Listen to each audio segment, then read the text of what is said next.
you've been a chef for 30 years. You know, what does a typical day of the life of a chef looks like? Well, again, it varies. You know, if you're a breakfast chef, you're doing breakfast. It normally starts the day before. You'll finish service, say for example, you finish service in the evening, you'll write your lists, you might order some food, you have a bit of a talk with your team, we need this is urgent. You prioritise the jobs that have to happen. You come in the morning, you drink coffee, at least two and you set about your day. You start the job that takes the longest first, which is, I guess, logic. What time do you get into the kitchen? Let's say if you have a full day shift.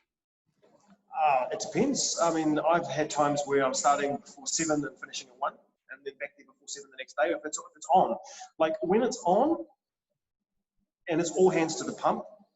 Like if you have a very busy period, like I used to work in Nelson, in New Zealand, which is a very, very summer place. So between, you know, to late November, early December, and the end of February, you had 3 months where it was heaving.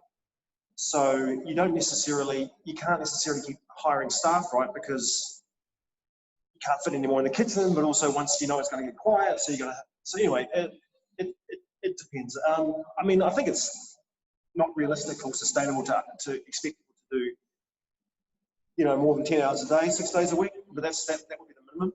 But is it normal? 10 hours a day? Yeah, it's quite common.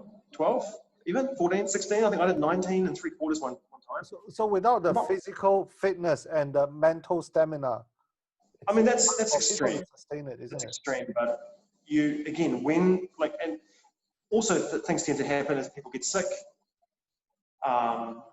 So you might have to cover. And often these things happen together, right? You'll be busy, she gets sick, he gets sick, and all of a sudden it's half of the team, you know, in overdrive. But look, we all want to have a nice, gentle pace, have plenty of time off, have balance, and eventually, you know, with your team, I think that's attainable. It's just it's not always attainable all the time. I know some restaurants now are going towards a 4-day week, where you do, you know, you might do 4 12-hour days and then have 3 days off, which I quite like the idea of personally. Yeah. How does a chef keep their balance? I mean, if you have family, you have kids, how does it work? Look, I think there's a lot of hospitality widows out there, and there's a lot of look. I guess it's up to the individual. You have to try to squeeze family in when you can. Normally, you have to have at least one day that's a family day, right?